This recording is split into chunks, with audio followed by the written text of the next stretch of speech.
याच किल्ल्यावरती जिजाबाईंचे वडील लखुजीराव जाधव यांची हत्या करण्यात आली होती. शेवटचा राजा होता तो इथे कैद ठेवला आणि कुतुबशाही संपुष्टात आणली होती. हे पाणी पी पाणी. अरे पाणी पिवळं तहान लागली तुझं. आहे घरी कोणी? अरे बाबा, अरे बापू, हे माकड आपल्या डोक्यावर उडीने खाऊ.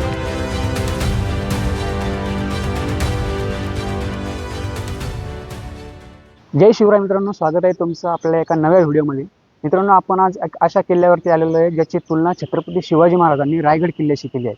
म्हणजे आपण आज आलोय देवगिरी किल्ल्यावरती. छत्रपती शिवाजी महाराजांनी ज्यावेळेस रायगड किल्ला जिंकला आणि रायगड किल्ला जिंकल्यानंतर महाराज रायगड किल्ल्यावरती गेले आणि रायगड किल्ला पाहिल्याच्या नंतर महाराजांच्या मनात एकच किल्ला आला, तो म्हणजे देवगिरी किल्ला. आणि याच देवगिरी किल्ल्याला एक्सप्लोर करण्यासाठी आपण आज देवगिरी किल्ल्यावरती आलेलो आहे. चला आपण या किल्ल्याला एक्सप्लोर करूया. या साईडनं आपण किल्ल्याच्या मध्ये आलेलो आहे. हा गोमुखी द्वार आहे, म्हणजे अशा करू आपण गाईच्या आकाराचा. तिथून आपण एंट्री केल्याच्या नंतर आपल्याला भव्य असा स्पेस पाहायला भेटतो. देवगिरी किल्ला हा यादव वंशाचा राजा भिल्लम पाचवा याने बांधलेला हा किल्ला आहे. 12व्या शतकाच्या शेवटीला हा किल्ला बांधला. हा किल्ला बांधण्यासाठी भिल्लम राजाला 20 वर्ष लागले, म्हणजे तब्बल 20 वर्ष हा किल्ला बांधण्यात आले. आणि 20 वर्षानंतर या किल्ल्याचं बांधकाम झाल्याच्या नंतर यादवांची राजधानी म्हणून हा किल्ला त्यावेळेस बनवण्यात आला होता. दरवाजातून आत आल्याच्या नंतर आपल्याला अशा प्रकारचे हे द्वार आणि इथून इकडे आपल्याला एक अशा मजार सुद्धा पाहायला भेटते. मित्रांनो, देवगिरी जिंकणं हा अशक्य होतं, कारण देवगिरी हा किल्ला अजिंक्य होता. आणि देवगिरी किल्ला जिंकला तो फक्त फितुरीने आणि विश्वासघाताने. कारण युद्ध करून हा किल्ला जिंकणं शक्य नव्हतं. युद्ध करून जिंकण्यासाठी या किल्ल्याच्या मध्ये जी संरक्षणात्मक जी रचना आहे, ती संरक्षणात्मक रचना एकदम कठीण आणि एकदम सुस्थितीत, म्हणजे आक्रमण जर एखाद्या शत्रू सैनिकांनी आक्रमण केलं आणि आक्रमण केल्याच्या नंतर या किल्ल्याची संरक्षणात्मक रचना इतकी खतरनाक होती की कुणीही या किल्ल्याला वरती जाईपर्यंत शत्रूचे सैन्य हे मधातच हरवण्यात येत असे. कारण याची रचना तशी केलेली की शत्रू वरती जाऊस्तवर त्याला खूप साऱ्या अडथळ्यांचा सामना करावा लागत असे.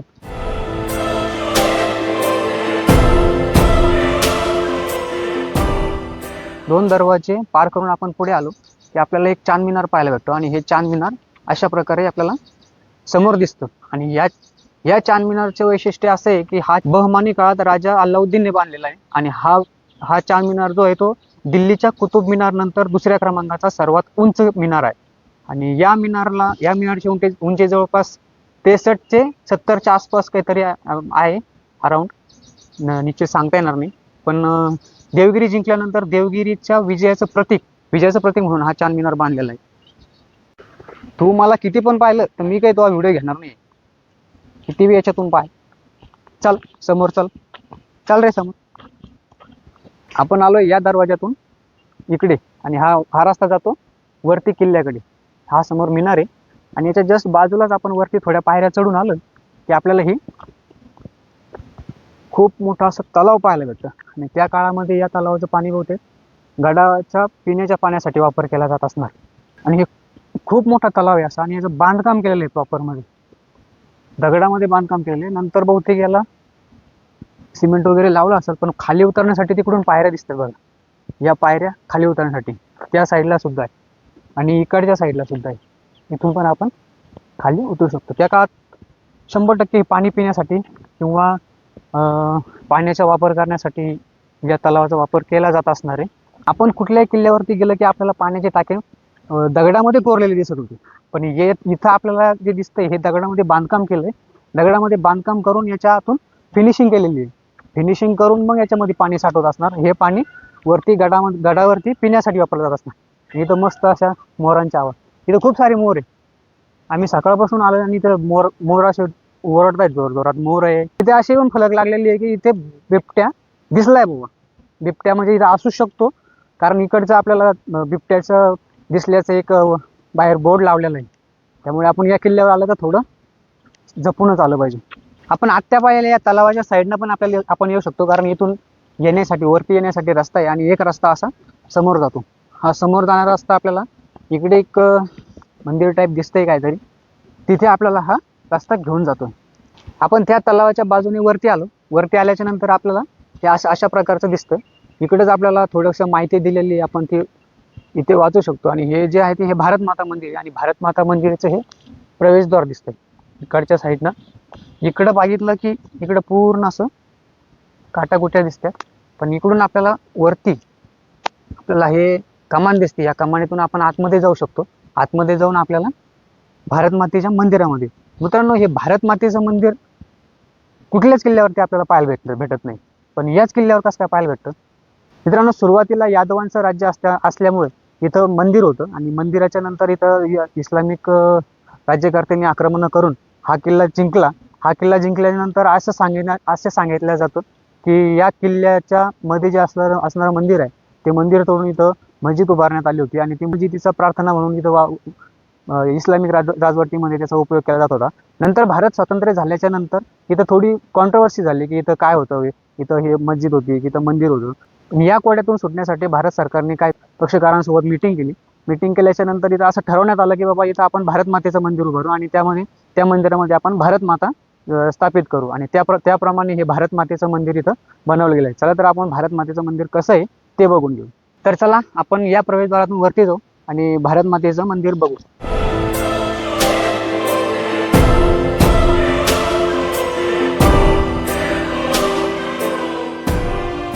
या प्रवेशद्वारापाशी आलं, या प्रवेशद्वारातून आपल्याला सरळ भारत माता दिसते.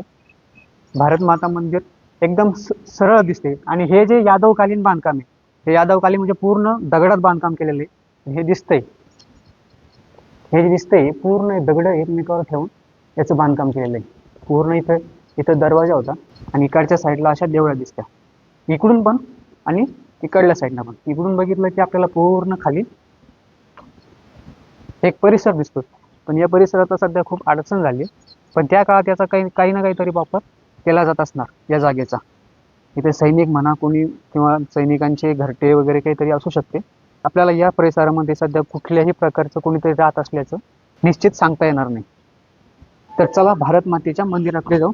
भारत मातेच्या मंदिराकडे आल्याच्या नंतर आपल्याला इथे पूर्ण प्रकारचा पूर्ण असं मोठा स्पेस पाहायला भेटतो. आणि हा स्पेस, आणि याच्या बाजूला इथे आपल्याला ह्या असे चहूबाजूने असे खांब दिसतात, इकडच्या साईडनं पण आणि इकडच्या साईडनं पूर्ण असे खांब आहे. आणि हे खांब याचं उदाहरण देतात की इथे खूप मोठा सभामंडप असणार आहे, मोठा. आणि तिथं जे मंदिर आहे ते भारत मातेचं, तिथं पूजापाठ रोज केली जात असणार त्या काळामध्ये. जे लोक येतात पूजा करण्यासाठी, त्यांच्या बसण्यासाठी किंवा त्यांना थांबण्यासाठी हे सभामंडप असणार. हे खूप मोठं सभामंडप आहे, कारण आपल्याला हे खांब दिसत आहेत, या खांबावरून आपण त्याचा अंदाज एक लावू शकतो. आणि त्याच्या बाजूलाच भारत मातेच्या मंदिराच्या बाजूलाच आपल्याला हे चांदमिनार पाहायला भेटतं. पण ज्यावेळेस या दरवाजातून मध्ये येतो, मध्ये आल्याच्या नंतर आपल्याला हे इथं एक रांजण पाहायला भेटतं. या रांजणामध्ये बऱ्याच लोकांनी पैसे टाकलेले, काहीतरी समज असणार, आणि त्या इच्छा मागायच्या, त्या की याच्यात पैसे टाकले की पूर्ण होणार. त्याच्यामध्ये पाणी साठवणार. हा रांजण आहे, दगडामध्ये बनवलेला हा रांजण आहे, आणि याच्यात पाणी असणार. त्यावेळेस बाहेरून आलं, द्वारातून आत प्रवेश केला की इथं आल्याच्या नंतर इथं पाय धुवायचे, आणि इकडे आपण मध्ये दर्शन करण्यासाठी जात असणार, किंवा ज्या त्या पूजापाठ करण्यासाठी जात असणार. यादवांचं राज्य हे जवळपास 12व्या शतकापर्यंत यादवांचं राज्य होतं. आणि यादवांचं राज्य ज्यावेळेस खूप सधन होतं, आणि यादव या भागावरती राज्य करत होते, आणि या भागावरती राज्य केल्याच्या नंतर यादवाचा राजा भिल्लम पाचवा यांनी स्वतःची राजधानी, यादवांची राजधानी एक व्यवस्थित सुरक्षित ठिकाणी असावं म्हणून हा किल्ला बांधला होता. हा किल्ला बांधला त्यावेळेस त्यांनी खूप साऱ्या गोष्टींचा विचार करून त्याची राजधानी, यादवांची राजधानी या किल्ल्यामध्ये शिफ्ट केली होती. इथं माकडं दिसत आहेत. हे माकडं आपल्याला काही इजा करणार नाही, पण यांच्यापासून सुरक्षित राहावं रे बाबा. इथं आल्यानंतर आपण हे असं यांनी डोक्यावर उडी खाल्ली ना तर वांदेच होऊन जाणार. हे भारत मातेचं मंदिर आहे, आणि भारत मातेच्या मंदिरामध्ये या जे रोज पूजापाठ करतायत असं आपल्याला दिसतंय. चला आपण मध्ये जाऊ, शूज इकडेच काढू आणि मध्ये जाऊ. इकडे आल्याच्या नंतर आपल्याला हे असे भारत मातेचं मंदिर दिसतात, आपण दर्शन घेऊ शकतो.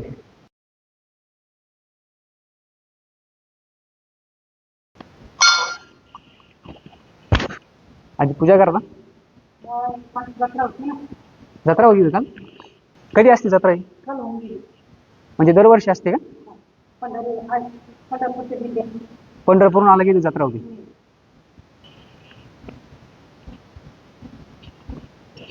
कालच इथं जत्रा झाली असं ते आजी सांगत होते. पंढरपूरहून आलं की भारत मातेच्या मंदिरात दिंड्या येतात आणि या दिंड्या आल्याच्या नंतर इथं मोठी जत्रा होती असं ते आजी आपल्याला सांगत होते. असं ठीक आहे. पण हे बघा, हे पूर्ण दगडामध्ये बांधकाम केलेलं आहे. हा दगड आहे, हा एक वेगळा दगड आणि वरती एक दगड, असे दगड रचून रचून रचून आणि तिथं पण दिसतं ते पूर्ण तो दगड तो दगड तो दगड म्हणजे पूर्ण असे दगड बनवले आणि भारी बांधकाम केलं यार त्या काळामध्ये. कारण कारण मध्ययुगीन काळ होता तो. कारण 12वे शतक म्हणजे मध्ययुगीन, इतिहासातला मध्ययुगीन कालखंड आहे आणि त्या कालखंडामध्ये हे बांधकाम झालेलं आहे. इथून पूर्ण तिथपर्यंत आणि तिथून पूर्ण असं इथपर्यंत, म्हणजे एवढं इतकं मोठं हे त्या काळी मंदिर होतं. त्याच्यानंतर त्याचं रूपांतर म्हणजे कालांतराने जशा जशा राजवटी आल्या तशा तशा आपापल्या पद्धतीने इथे लोकांनी आक्रमणं करून किंवा फितुरींनी किल्ला जिंकून, विश्वासघाताने किल्ला जिंकून इथं राज्य केलं आणि आपल्या आपल्या धर्माचा प्रतीक काहीतरी म्हणजे तिथं ठेवण्याचा एक मार्ग निवडला आणि ते आपल्या आपल्या पद्धतीने करत होते. या किल्ल्यावरती खूप मोर वाटतात, म्हणजे इथं मोर खूप सारे आणि मोर तेवढेच आहे आणि माकडं पण तेवढेच. माकडं म्हणजे हे लाल माकडं नाही, हे काळ्या तोंडाचे माकड आहे. काळ्या तोंडाचे माकड जास्त इजा देतात, तसं तर लाल माकडे येतात म्हणा. हा एक दरवाजा आहे. दरवाजा त्या काळी बनवलेला नाही, कारण हे जे दिसतंय हा दगड, तो एक दगड तिथं आणि असे म्हणजे पूर्ण दगड बांधकाम आहे. हे त्याच काळातले बांधकाम आहे. कारण नंतरच्या काळात एवढं बांधकाम दगडात झालं नाही, फक्त झालं ते छत्रपती शिवाजी महाराजांच्या काळात. शिवाजी महाराजांनी सुद्धा दगडात बनवलेले जे गडकिल्ले आहेत ते खूप खूप भारी बनवलेत आणि हे खाली बी बनवलंय ते हे पूर्ण असं दगडातच आहे. नंतर याला सिमेंट लावणार असणार, याची डागडुजी नंतर केली असणार, पण हे दगड दिसत आहेत. पुरातत्व विभागाच्या अंडरमध्ये हे पूर्ण गडकिल्ले हे स्मारक म्हणून भारत स्वातंत्र्य झाल्याच्या नंतर असे बरेचसे गडकिल्ले असतील या पुरातत्व विभागाकडे गेलेले आहेत. तर आता चला इथून जाऊ आणि समोर बाजूला चांदमिनार दिसतो, त्या चांदमिनारच्या बाजूला आजूबाजूला काही असं तर ते बघू आणि चांदमिनार सुद्धा बघू.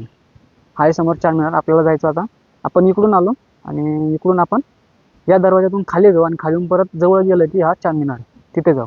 या दरवाजातून इकडे आलं की आपल्याला हा चांदमिनार पाहिजे आणि या पायऱ्या आपल्याला तिकडून सरळ आपण समोर त्या दरवाजातून समोर आलो, तिकडून आपण त्या बावडीपासून इकडून आलो आणि आता आपल्याला समोर न येता आपण इकडून आलो. आता या दरवाजातून उतरून आपण समोर जाणार आणि एक रस्ता समोर जातो किल्ल्यावरती आणि एक इथं त्याच्या बाजूलाच हा चांदमिनार आहे, त्या चांदमिनारपाशी जाऊ. छत्रपती संभाजीनगर पासून हा किल्ला, देवगिरी किल्ला, जवळपास 16 ते 17 किलोमीटर अंतरावर आहे आणि आपण आलोय आता इकडून भारत मातेच्या मंदिराकडून आणि हा जो रस्ता आहे हा सरळ येतो. सरळ आल्याच्या नंतर एकदम समोर पुढे जातो आणि ह्या रस्त्यातूनच बाजूला हे चांदमिनार आहे. हे जे चांदमिनार आहे हे बहमानी राज्यात बांधलेलं आहे, कारण बहमानी राजाने ज्यावेळेस याच्यावर आक्रमण केलं देवगिरीवर आक्रमण केल्याच्या नंतर देवगिरी पडत नव्हता. त्यांनी एक अफवा उडवली की किल्ल्याला वेढा घातला होता आणि अशी अफवा उडवली की दिल्लीहून म्हणजे परत मोठं सैन्य येते, 20,000ची फौज येते आणि आता पुन्हा हे जास्त म्हणजे याचा वेढा मजबूत करणार आहे. त्यामुळे आतल्या राजाने आणि फितुरीने सुद्धा हा किल्ला पडला होता आणि ते जिंकल्याच्या नंतर मग हे विजयाचं प्रतीक म्हणून हे याचं बांधकाम केलं होतं आणि हे जवळपास खूप उंच आहे, सप्तमजली. याच्यावरून देखरेख करण्यासाठी याच्यामध्ये आपल्याला जागा पण इकडे जाण्याचा प्रयत्न करतो. आपण आलो या चांदमिनारपासून इकडे, हा चांदमिनार, या चांदमिनारपासून इकडं आल्याच्या नंतर आपल्याला दिसतं हे असं भारत मातेच्या मंदिराच्या पाठीमागे, भारत मातेचं मंदिर आहे याच्या पाठीमागं हा स्पेस आहे आणि इथं खूप साऱ्या तोफा ठेवलेल्या आहे.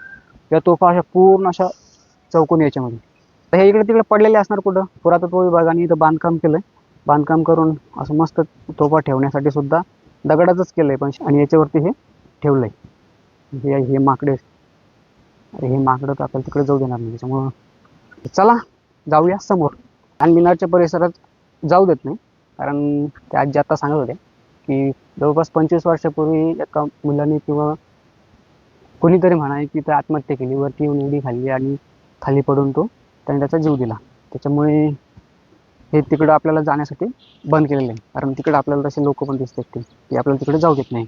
आपला शेरू आपली वाट पाहत बसला इकडे. चल रे शेरू. वरती चालतो ना.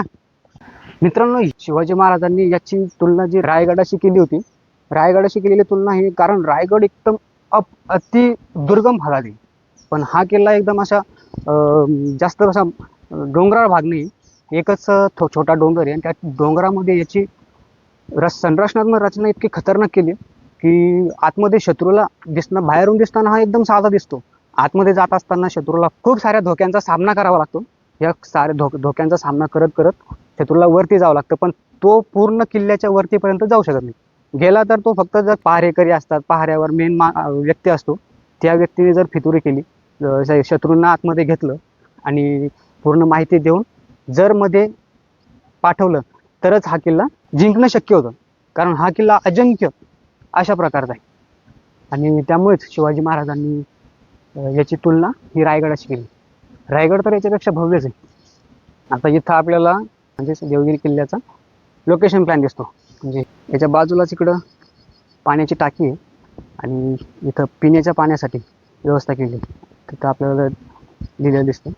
तिथं अशी सिस्टीम आहे की आपण पाण्याची बॉटल खालून घेऊन येतो, किल्ल्याच्या प्रवेशद्वारावरच आपल्याला एक पाण्याच्या बॉटलला एक स्टिकर देते आणि आपल्या कोणते 20 रुपये घेते.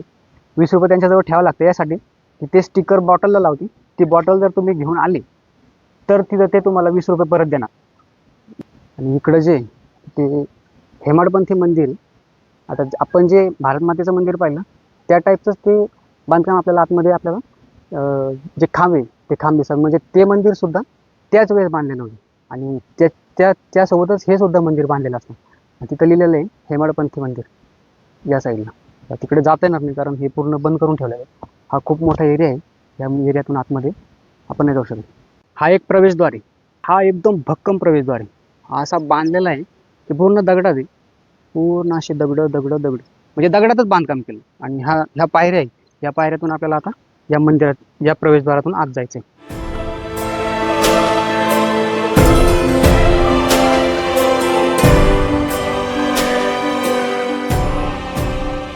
या प्रवेशद्वारातून मध्ये आलं की आपल्याला समोर तोफा दिसते, तिकडे दुर्गा तोफ आहे, एक मंदिर आहे.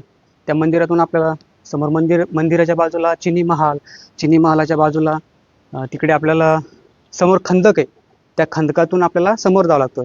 समोर गेल्याच्या नंतर ती वरती एकदम समोर गेलं की एक जो मेन रस्ता चालू होतो, मेन रस्ता जो सुरू होतो, त्या मेन रस्त्यामध्ये पूर्ण असा भुलभुलैया अंधेरी मार्ग आहे.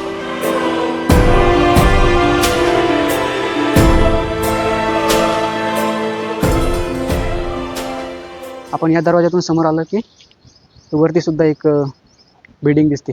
या बिल्डिंगच्या वरती इथं बांधकाम असणार, तिथं लाकडे वगैरे दिसतात, लाकडं, आणि तिथे राहण्याची व्यवस्था असणार, कारण इकडून एक तर पायरी मार्ग असणार वरती जाण्यासाठी, आणि तिथं कुणीतरी सैनिक राहत असणार त्यावेळेस, कारण तिथून जर शत्रू आतमध्ये आला तर वरून गरम तेल वगैरे टाकून त्याच्यामध्ये त्या सैनिकांना इजा पोहोचवण्यासाठी त्याचा उपयोग केला जात असणार. या दरवाजातून आपल्याला समोर जायचं. समोर गेल्याच्या नंतर आपल्याला समोर चिनी माल दिसणार आहे.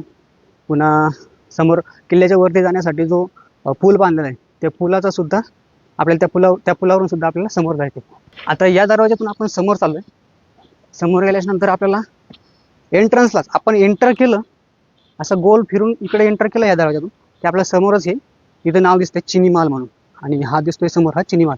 याला चिनी महल म्हणण्याचं कारण हे, कारण याला ज्या दिसतात हे जे बांधकाम केल्याच्या नंतर याला ज्या टाईल वापरल्या त्या टाईल चिनी टाईप टाईल होत्या, त्याच्यामुळं याला चिनी महल असं समजलं गेलं. आणि याच्यावर आपल्याला अजूनही त्या चिनी टाईल्स आजही आपल्याला पाहायला भेटतात. आता बाकीच्या काही ठिकाणचे पडल्यात, पण काही ठिकाणचे आहे, तर त्याच्यामुळं आपल्याला काही गोष्टी दिसत आहेत. आता हे जे दिसते ही टाईल्स आहे आणि ह्या चिनी टाईल्स आहे, आणि त्याच्यामुळे याला नावच पडलं चिनी महल. या चिनी महलाचा वापर त्या काळामध्ये राजवाडा म्हणून करत होते, परंतु नंतर ज्यावेळेस मुघल बादशाह औरंगजेबाच्या ताब्यात हा किल्ला होता, आणि औरंगजेबाने ज्यावेळेस महाराष्ट्रावर आक्रमण केलं, आक्रमण केल्याच्या नंतर महाराष्ट्र औरंगजेबाच्या ताब्यात येत नव्हता, कारण जिंकता येत नव्हता. त्यामुळे त्याने आपला मोर्चा आदिलशहाकडे, नंतर कुतुबशहाकडे वळवला, आणि जो शेवटचा कुतुबशाह आहे उल हसन कुतुबशाह, याला या महलामध्ये नजरकैदेत ठेवलं, म्हणजे कैद म्हणून तो राजा या महलामध्ये कैदेत होता. म्हणजे औरंगजेबाने ज्यावेळेस कुतुबशाहीवर आक्रमण करून त्याला अटक केली, जेरबंद केलं, आणि त्याला अटक करून या महालामध्ये ठेवलं होतं. हा चिनी महाल आहे. आज जरी हा भग्न अवस्थेत, पडक्या अवस्थेत असला तरीसुद्धा याचं महत्त्व त्या काळात होतं. आणि या चिनी महालाने खूप काही बघितलं. आजसुद्धा आपल्याला हा बहुतांश पाहायला भेटतो. या चिनी महालाच्या बाजूला आपल्याला इकडं कुतुब मिनार बी पाहायला भेटतो. इथून सुद्धा आपण पाहू शकतो. हा खूप भव्य आहे. पाठीमागं सुद्धा खूप मोठा आहे. आतमध्ये एक असणार काहीतरी, पण इकडं खूप सारी अडचण असल्यामुळे आपल्याला तिकडे जाता येणार नाही. तरीसुद्धा मी तुम्हाला थोडं मध्ये जाऊन थोडं दाखवण्याचा प्रयत्न करतो. मित्रांनो, अशा गोष्टी करत असताना ना थोडं काळजी घेणं खूप महत्त्वाचं आहे. कारण काय आहे, आता सध्या पाऊस पडतोय. पाऊस पडला की थोडे साप वगैरे असतात आणि साप हे खूप जहरीले असू शकतात आणि डसले ना तर माणसाचं कामच व्हायचं. तर त्याच्यामुळे थोडं आजूबाजूला सुद्धा लक्ष असायला पाहिजे. आता इकडं आल्याच्या नंतर इकडं तर सगळं बंद आहे. ठीक आहे, इथं तर सगळं बंद दिसतंय. मला वाटतं ते बंद केलं असणार आणि तिकडून त्याला साईडनं रस्ता असणार पाठीमागं.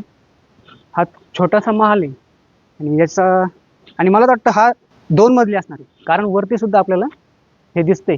आता हे जे खाची दिसतात याच्यामध्ये लाकडाचं वगैरे लाकडाचं बांधकाम करून त्याला वरती छप्पर टाकलं असणार आणि वरती सुद्धा आपल्याला ते महल ते दिसणार किंवा ते वरती टेहळण्यासाठी ते केलेलं असणार आणि एक नक्षी बरंच भारी केलेलं आहे.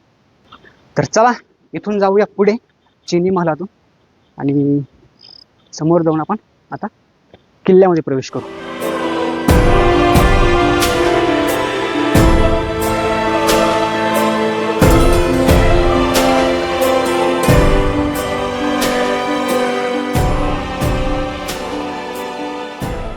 आता चिनी महालापासून आपल्याला एक पाठीमागे यायचं आणि पाठीमागून आपण पुन्हा इकडून आलो आणि आपल्याला जायचं या गेटमधून आतमध्ये आणि हा बाजूला चिनी महाल. समोर गेल्याच्या नंतर आपल्याला इथं पण खूप सारा स्पेस पाहायला भेटतो आणि इथून इकडं पण आपल्याला बांधकामाचे अवशेष दिसते, पण ते सध्या पडलेल्या अवस्थेत.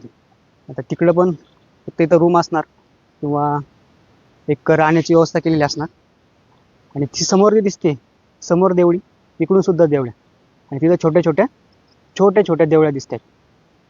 हे एवढं साडं मोठं इथं एक तर हॉल असणार किंवा इथे जिथे जे सैनिक होते किंवा जे वरती गडावर राहत होते त्यांना राहण्याची व्यवस्था असणार आहे. इकडे एक तर भुयारी मार्ग असणार किंवा दुसरं काही दिसतंय. हा, भुयारी मार्ग दिसतो काहीतरी, म्हणजे एक तर पाण्याचं ड्रेनेज काहीतरी असणार आहे. समोर जे दिसते हा इकडे पूल आहे, तो बाजूला खंदक आहे आणि खंदकाच्या बाजूलाच साईडलाच हे दिसते एक तर पाण्याचं ड्रेनेज वगैरे काहीतरी असणार आहे. इकडून पाणी इकडे जाणार किंवा एक तर गाडाच्या खाली जाणार किंवा मग दुसऱ्या कुठल्या तरी वापरासाठी जाणार. जास्त पाणी झालं की इकडून काढून द्यायचं. आता हे तर मी साठवण्यासाठी दिसते. आता हे तर इकडून दगड माती दिसते आणि याच्या बाजूलाच हे 2 रांगा दिसतात. आता इथून साईडला आलं की आपल्याला इथं थोडी माहिती दिसते मेंढा तोफेची. इथं मेंढा तोफे म्हणजे इथं वरती मेंढा तोफे, या तोफेकडे आपण जाऊन बघू. मित्रांनो, ही मेंढा तोफ जी आहे, हे मेंढा तोफ भारतातली मोजक्या ज्या संरक्षणात्मक तोफा होत्या, ज्या रक्षणासाठी वापरल्या जाणाऱ्या तोफा होत्या, सगळ्यात जास्त रेंज असणारी त्यापैकी एक ही मेंढा तोफ आहे. आणि ही मेंढा तोफ खूप मोठी आहे. खूप वेगवेगळे धातू तयार करून हिला बनवलेलं गेलं आहे. कारण कितीही तोफ गोळे कितीही याच्यातून उडवले, कितीही हिला चालवलं तरी ही गरम होणार नाही आणि लगेच थंडी होईल, त्याप्रमाणे हिचं घडण केलेली आहे.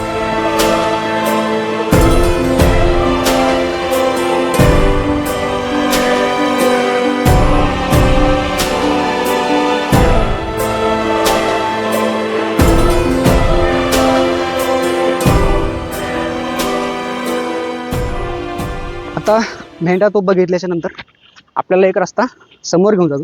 तो समोर घेऊन जाणारा रस्ता आपल्याला जातो घेऊन किल्ल्यामध्ये. पण एक मजेशीर गोष्ट अशी आहे की इथं आपल्याला एक खंदक पाहायला भेटतो. म्हणजे किल्ल्याच्या चहू बाजूने हा खंदक आहे. या खंदकामध्ये असं सांगितलं जातं की त्या काळामध्ये खुकार मगरी सोडल्या जात होत्या. त्या मगरी आणि विषारी साप याच्यामध्ये सोडल्या जात होते आणि शत्रूचे सैनिक जर इथपर्यंत आलेच, एवढे सुरक्षा भेदून जर शत्रू सैनिक इथं आले तर हा पूल होता. ह्या पूल आता लोखंडी पूल आहे, पण त्या काळामध्ये एक तर चांबड्याचा पूल असणार किंवा काहीतरी जाण्यासाठी मार्ग केलेला असणार हा पूल पूर्ण पाडून टाकत होते आणि शत्रू सैन्याला इकडे येण्यापासून रोखत होते. आणि जर अर्धे सैनिक जर मध्ये आलेच तर त्यांना सामना करावा लागत होता आतमध्ये असणाऱ्या अंधेरी खोलीचा, म्हणजे एक आतमध्ये भुलभुलाई आहे, त्या भुलभुलैयाचा सामना करावा लागत होता. आपल्याला खारुताई दिसते, खारुताई खारुताई ती चालली तिकडे. अशी निसर्गात असलेले असे प्राणी सुद्धा आपल्याला पाहायला भेटतात आणि भारी वाटतं बघा, जवळून पाहिजे. आता आपण चाललोय या खंदकावरल्या पुलावरनं किल्ल्यामध्ये जाऊन समोर गेलं की समोर भुयारी मार्ग आहे, अंधेरी मार्ग आहे आणि त्याच्यामध्ये एवढा भुलभुलैया आहे की तो भुलभुलैया किल्ल्याची संरक्षणात्मक रचना अजून वाढवतो. जर बाय चान्स शत्रू इथूनही पुढे आला आणि पुढे येऊन जर तो समोर गेला की समोर त्याच्या स्वागतासाठी हे अंधेरी मार्ग होता, भुयारी मार्ग, आणि तिथे पूर्ण भुलभुलैया आहे. आता तो भुलभुलैया आपण पुढे जाऊन बघू. आता हा रस्ता जातो आतमध्ये, म्हणजे इथे दिलंय अंधेरी मार्ग, क्रुशल म्हणजे सावधान. इकडं असं जागीच टर्न आहे, इकडून येतो आपण आणि इकडे जागीच टर्न आहे असं, आणि हा जागीच टर्न आपल्याला घेऊन जातो मध्ये गेलं की अंधेरी मार्ग दिसतो. आता इथं बहुतेक उजेड दिसतोय, पण आतमध्ये गेलं की आपण बघू अंधार दिसतो की उजेड. तर चला, आता या अंधेरी मार्गात आलं की आपल्याला असे लाईट पाहायला भेटतील. आता इथं लाईट जर नसता तर हा पूर्ण अंधेरी मार्ग होता, म्हणजे इथं पूर्ण अंधार असता. इथं आलं की आपल्याला काही दिसत नाही. तर इकडे आलं की आपल्याला एक रस्ता इकडून वरती घेऊन जातो आणि हा सरळ जातो वरती. आता हे नंतर बनवलं की काय माहित नाही, पण हा जातो सरळ वरती. इकडून इकडे आलं की आपल्याला इथे असं एक देवळी टाईप दिसते इकडून, आणि इकडून जो जातो तो अंधेरी मार्ग म्हणजे भुलभुलैया भुयारी मार्ग. आता आपण जाऊया इकडून वरती नाही जाता, आपण जाऊ या भुलभुलैयाच्या मार्गाने. आता इथं पण आपल्याला आता ते तिथून बाहेरून आतमध्ये आलं की आपल्याला इकडं बोर्ड दिसतो. आता ठिकठिकाणी असे बोर्ड पाहायला भेटते आपल्याला, ठिकठिकाणी प्रत्येक जे मेन स्पॉट आहे त्या मेन स्पॉट पाशी आपल्याला असे बोर्ड पाहायला भेटते. आपण हे बोर्ड वाचून आपण आतमध्ये जाऊ शकतो. पण आता इकडून बघा, इकडून सुद्धा एक इकडे बाहेर जाण्यासाठी एक रस्ता आहे. तर शत्रू सैन्य जर तिकडून आलं तर बुचकळ्यात पडावं म्हणून इकडे एक रस्ता ठेवलेला होता. हे नंतर बांधकाम झालं, पण हे इकडं शत्रू सैन्य जाणार आणि तिकडे बाजूलाच खंदक आहे की लगेच ते तिकडं खाली पडणार. आता हा ओपन स्पेस दिसतोय, पण त्या काळामध्ये वरती काहीतरी असणार आहे, कारण हा इथे खांब दिसतोय, हा खांबावरती सभामंडपा टाईप असं काहीतरी असणार आहे. आता इकडे पण दिसतं हे तुटलेलं आहे, त्याच्यामुळे हे सुद्धा इथे सुद्धा अंधार असणार आहे. तिथून इकडे आलं की इकडे सुद्धा आपल्याला एक मार्ग दिसतोय, तो मार्ग जातोय इथून इकडं आणि इथं जाऊन सांगतोय, कारण इथं सैनिक बसले असणार. आता एक मार्ग जातो इकडे, आता हा भुयारी मार्ग आहे, हा भुयारी मार्ग सध्या बंद आहे. आपण जाऊया आतमध्ये. आता हा आहे अंधेरी मार्ग. अंधेरी मार्गातून आपल्याला जायचंय मध्ये. अंधेरी मार्ग मध्ये प्रवेश केल्यानंतर आपल्याला हाशे पिलर पाहायला भेटतील आणि या पिलरवरती हा खडक आहे, पुन्हा खडक तासून खडक फळून हा अंधेरी मार्ग तयार केलेला आहे. आता आपला आवाज खूप घुमतोय इथं, कारण एकदम असं बांधकाम आहे आणि आवाजचा इको होतो इथं. आता आतमध्ये इकडं आलं की इथं सुद्धा आपल्याला इथे आता एक रस्ता जातो या साईडला आणि एक रस्ता जातो या साईडला. आता या साईडला गेलं शत्रू सैन्य तिकडून पळत आलं की हा रस्ता जाणार इकडं, तिकडून आलं की इकडून पळत येणार. आणि इथं तर अंधारच होता कारण हा लाईट लागला इथं. तिकडून इकडे आलं की अर्धे सैनिक जाणार तिकडून, अर्धे येणार इकडून. मग ते सैनिक तिकडून इकडे आले की इकडून येणाऱ्या सैनिकांना काय वाटणार, हा शत्रू सैनिकच आहे आणि ते आपाप सतत लढणार आणि त्यांचा मग गेम होणार. जरा आपण परत पाठीमागं. आता इकडून आलं की आपल्याला सरळ आलं की ही खूप मोठी आहे, म्हणजे जवळपास कमरेच्या वर ही पायरी आहे. त्याच्यामुळे शत्रू सैनिक भूतकाळात पडून इकडं रस्ता नसता, आपल्याला इकडून रस्ता असेल असं काहीतरी असणार. आणि काही सैनिक इकडून गेले तर मग ते समोरून येऊन आपापसातच युद्ध करणार आणि आपापसातच मरून जाणार. आता तिकडून काय सैनिक इकडे आले की आता इकडं आपल्याला हा हे दिसतोय, इकडे सुद्धा एक स्पेस आहे. काही सैनिक इकडे, आता हा पूर्ण भुलभुलैया दिसतो. आता इकडून एक रस्ता आहे, आपल्याला जायचं इकडून. आता हा सैनिक तिकडून आले की हे इकडून येणारे सैनिक पुन्हा आपापसात भांडणं करणार. आता इकडं आलो की पुन्हा इकडे पण एक भुयारी मार्ग आहे दिसतो इकडं, आपल्याला जायचंय सरळ. आता पुरातत्व विभागानं इथं लाईटिंगची व्यवस्था केली आहे, त्यामुळे इथं अंधार काही नाहीये. तर आता हे जाणं सोपं झालं. पण पूर्ण हे असं गोल राऊंडमध्ये फिरत आपल्याला जायचंय वरती.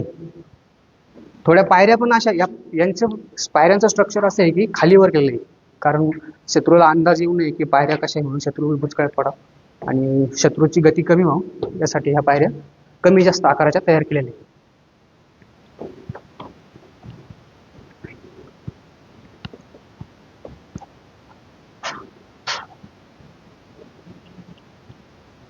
आता भुयारी मार्गातून पुन्हा वरती आलं की इथे सुद्धा आपल्याला 2 मार्ग पाहायला भेटतील, एक पलीकडल्या साईडला आणि एक इकडच्या साईडला.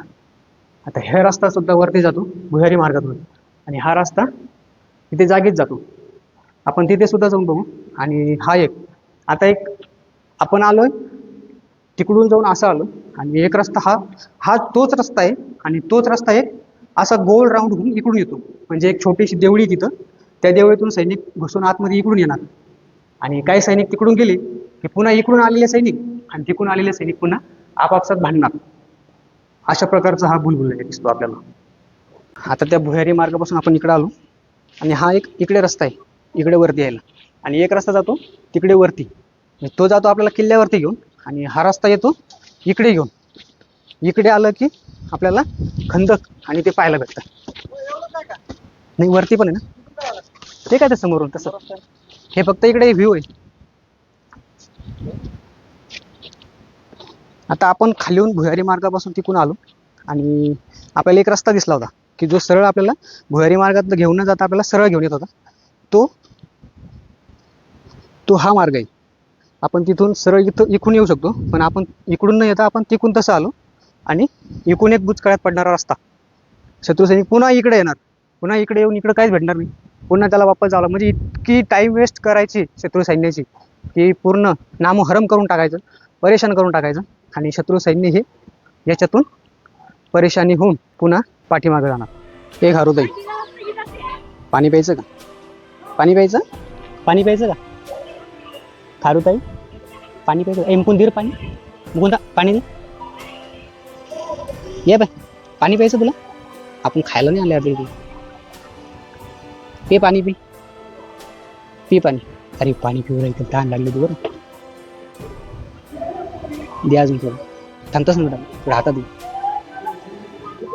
या या या इकडे या भुलभुलैयातून आपण आलो इकडं आणि आपल्याला जायचं आता वरती.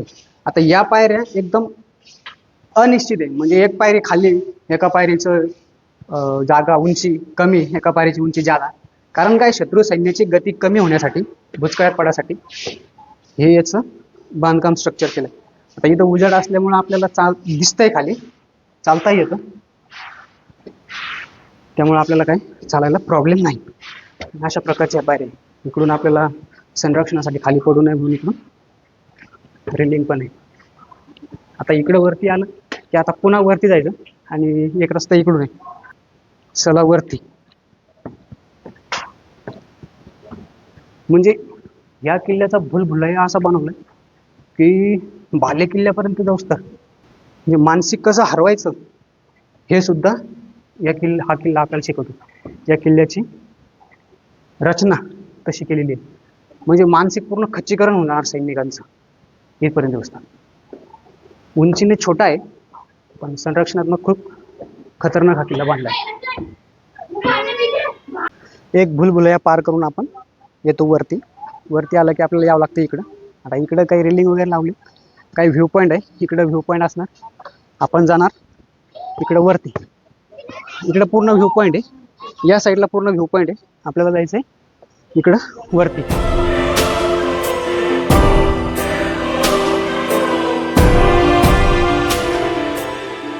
आता या पायऱ्या नंतर बनवल्या की त्या काळातल्याच आहे, तर हे सांगू शकत नाही, पण इथं चांगल्या प्रकारच्या पायऱ्या आहेत. आणि इथून हा व्ह्यू असा दिसतो किल्ल्याच्या आजूबाजूचा परिसर. पावसाळा असल्यामुळं पूर्ण हिरवाई नटलेली आणि नजारा एकदम मस्त दिसतोय. चला वरती.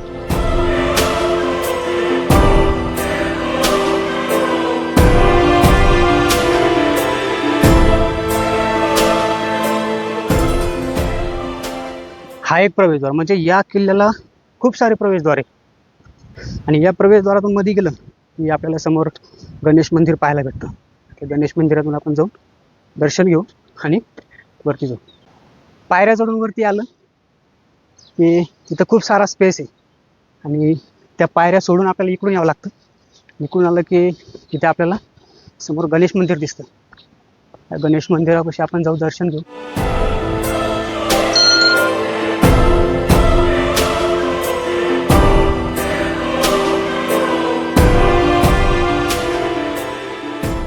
गणपती मंदिरामध्ये पुजारी आजी आहे, त्या आपल्याला घेऊन गेल्या होत्या पाणी आणण्यासाठी. पूजाला पाणी आणायचे. मी सोबत कॅमेरा घेऊन निघालो. त्या सांगत होत्या मला की आम्ही इकडे रोज पूजा करतो आणि हे जे इकडं पाणी आणायचं होतं ते पाणी पाझराचं पाणी आणि ते एका टाक्यामध्ये येतं आणि ते उन्हाळ्यात पण पुरतं असं त्या सांगत होत्या. साधी भोळी माणसं आहे, देवाची सेवा करणारे. त्यांना पण मदत केली पाहिजे.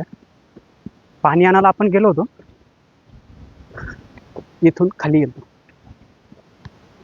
त्यांनी सांगितलं एकटा जाऊ नको म्हणून, पण मी तुम्हाला दाखवलं की पाण्याचं टाकं कसं आहे. हे एक ऑफ साईडला आहे. इकडे पाहिलं की पूर्ण खाली खोल आहे. हे जे खोल दिसतं इकडे, हे इकडून असा एक छोटा रस्ता आहे. त्या आजीला सापाचं भीती वाटत होती की साप असू शकतो. त्यांनी मला सांगितलं तसं, म्हणून मी सांगतो.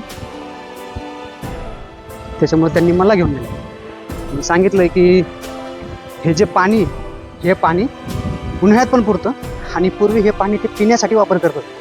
पण आता पूर्ण हे पाणी हिरवं झालं, त्यामुळे आता हे पाणी पिण्यासाठी उपयोग करत नाही. या सगळ्या समोर पण रस्ता आहे, आपण पण रिस्क घेणं चांगलं नाही, त्याच्यामुळे आपण समोर जाणार नाही. उन्हाळ्यात पण पाणी हे देवाची पूजा करायसाठी तिकडे घेऊन जातात. पण मित्रांनो, तुम्ही कधी या जागेवर आले होते का?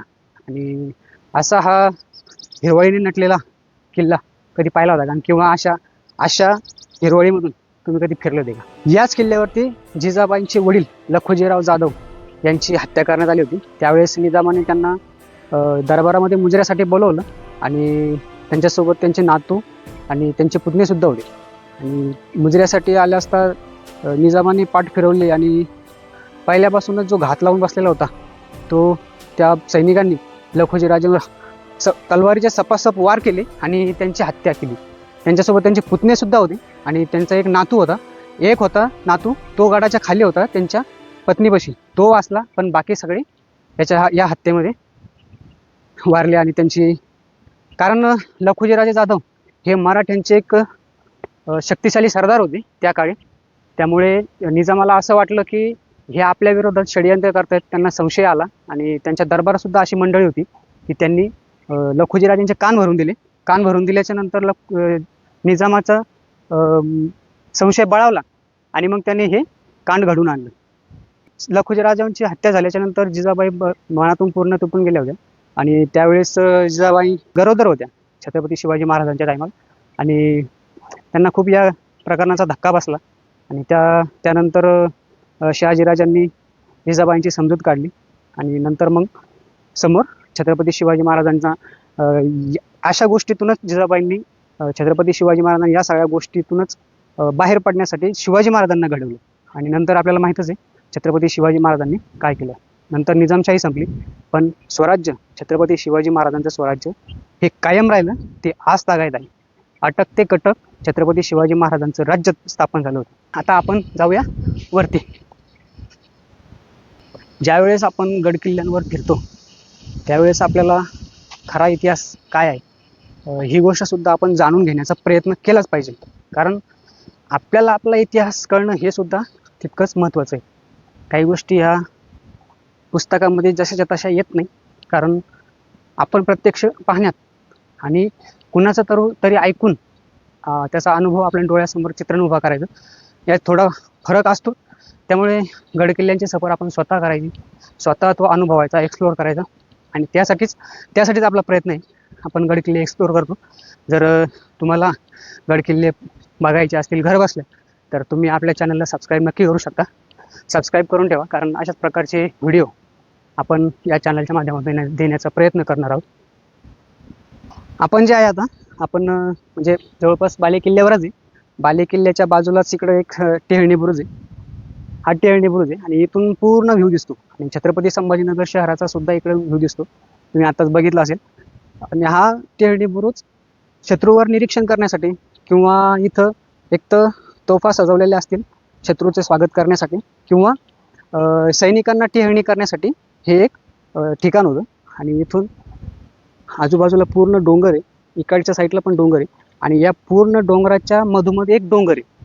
म्हणजे एक छोटा डोंगर होता, त्या डोंगरावरच त्या काळात यादव राजा भिल्लम पाचवा याने एक संरक्षणात्मक गोष्ट बघितली, त्याला ते सुचलं आणि त्याने इथं हे किल्ला बांधला.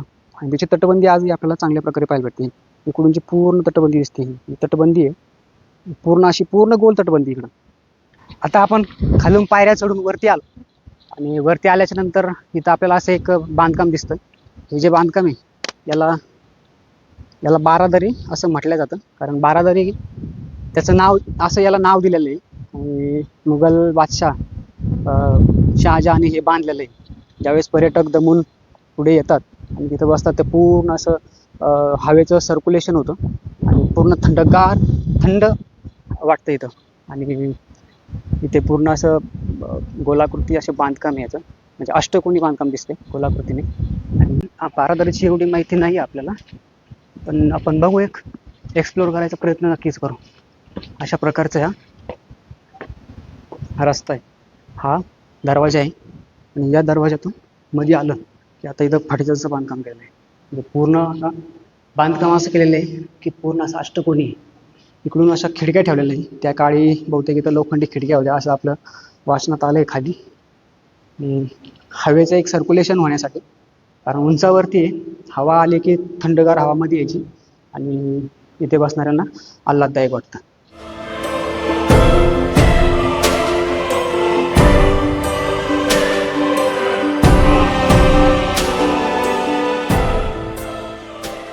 आता आपण इकडून असं आलोय आणि जातोय, असा रस्ता आहे. म्हणजे इकडून आलं की असं क्रॉसमध्ये इकडून यायचं, इकडून आलं की पुन्हा असं वरती जायचं.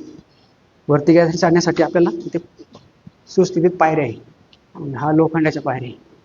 इकडं आलं की पुन्हा इकडं पण आपल्याला एक खिडकी आहे. इथं देवडी आहे. ही देवडी बहुतेक असावी सैनिकांना बसण्यासाठी. बारादरीतून एंटर केल्यानंतर आपल्याला असा काही स्पेस पाहायला भेटतो. आणि हे पूर्ण अशा बांधकाम आहे इकडून. आणि हा मध्ये जो असतो हा चबुतरा आहे. या चबुतऱ्याच्या एकदम साईडला आपल्याला इकडे एक विश्रामासाठीची एक खोली पाहायला भेटते. इकडून पूर्ण अशा इकडच्या साईडला आहे आणि इकडे समोर सुद्धा अशा प्रकारचे बांधकाम आणि पूर्ण दगडात केलेले आहे. म्हणजे दगड एकावर एक रचून हे बांधकाम केले गेले. आणि वरती पण फिरण्यासाठी एक बांधकाम आहे. आता इकडे जाण्यासाठी आपल्याला बंदी आहे, कारण तिथून तो रस्ता आहे, तिकडून वरती गेलं की आपल्याला इथे येता येतं. इथून पूर्ण याच्यावरती टेहळणी करता येते. म्हणजे हे दोन मजली, एक खालचं आणि एक वरचं. आणि इकडं आल्याच्या नंतर आपल्याला एक मस्त असा व्ह्यू दिसतोय तो पूर्ण अशा छत्रपती संभाजीनगराचा. आणि इकडून एक साईडचा, आणि इकडून एक रस्ता जातो तो सरळ वरती म्हणजे बालेकिल्ल्याकडे. आणि इथं फिरलं की थोडं आपण इकडे जाऊ शकतो. तर आपण इकडे फिरून जाऊ थोडी. या बारादरी म्हणजे अशा प्रकारच्या खोल्या आहेत. ही एक छोटी खोली आहे, बस 10x10 किंवा त्याच्यापेक्षा कदाचित जास्त असू शकते. आणि इथं पण हे देवळी आहे. इकडून हवा येण्यासाठी ही देवळी बांधलेली आहे. आता हिचं बांधकाम वरती केलंय, त्या काळात बहुतेक हे बांधकाम नसणार आहे, कारण इथं असणारे ते लोखंडी किंवा लाकडाच्या खिडक्या इथे असणार आहे.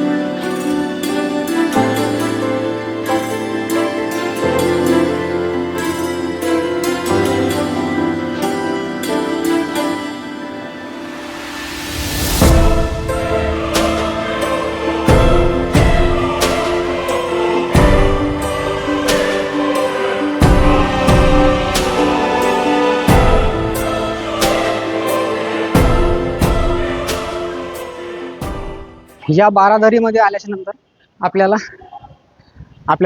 इथे एक बोर्ड पाहायला भेटतो, आणि या बोर्डवर माहिती दिलेली आहे. आता या किल्ल्यावरती तिन्ही पण भाषेमध्ये हे दिलेले आहे. म्हणजे जागतिक टुरिस्ट असतात त्यांना इंग्रजी भाषा, आणि जे बाहेर राज्यातील असतात त्यांना हिंदी, आणि महाराष्ट्रासाठी मराठी भाषेमध्ये दिलेलं आहे. ही अशा प्रकारची बारादरी, कारण इकडं हवेचं व्हेंटिलेशन खूप भारी होतं. म्हणजे एकदम हवा जायची, नंतर हवा ताडायची, पुन्हा तिकडे जायची. म्हणजे एकदम थंड राहण्यासाठी हवेचं व्हेंटिलेशन होण्यासाठी. आणि इकडून आल्याच्या नंतर आपल्याला जायचं आहे या चबुतऱ्याच्या डाव्या साईडला होऊन आपल्याला जायचं आहे वरती. आणि वरती जाण्यासाठी इकडून पायऱ्या, या पायऱ्या वरती चढून आपण अजून किल्ल्याच्या वरती जाऊ शकतो. आपण बारादरीमधून वरती आलो आणि वरती आल्याच्या नंतर आपल्याला हा प्रवेशद्वार लागला.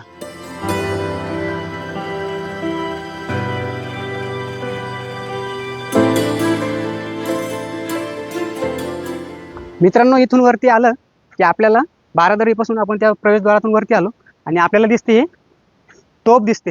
आपल्याला खाली दिसली ती मेंढा तोफ होती आणि इकडे जी आहे ती दुर्गा तोफ आहे. या दुर्गा तोफेचं हे सगळ्यात उंचावर आहे, कारण हिची रेंज त्या तोफेपेक्षा मला तर वाटतं थोडी शिल्लक जास्तच असणार.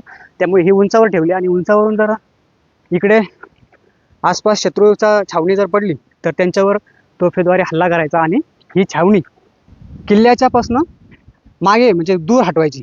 म्हणजे किल्ल्यापर्यंत येण्यासाठी वाव नसावा या उद्देशाने इतक्या वरती या दुर्गेची तैनात केलेलं आहे. इथेच आपल्याला या अशा प्रकारचं खंदक सुद्धा दिसतो. हे खडकात खोदलेलं दिसतं. इकडून आपण आलो की एक पायवाट इकडे जाते. या पायवाटीतून आपण इकडून गेलो की आपल्याला इथे एक पाण्याचं टाकच म्हणता येईल, कारण ते दगडात कोरलेलं आहे आणि दगडात कोरून त्याचं थोडंफार बांधकाम करून त्याच्यावरती हे बांधकाम आहे. त्याच्यावरती आपल्याला दुर्गा तोफ आहे. पण इथं याच्यामध्ये पाणी साठवणूक होत होती त्या काळी. पाणी साठवणूक असेल किंवा इथं कोणी राहत असेल, पण त्या काळातलं आता हे असं आहे. घरी कोणी अय बाबा,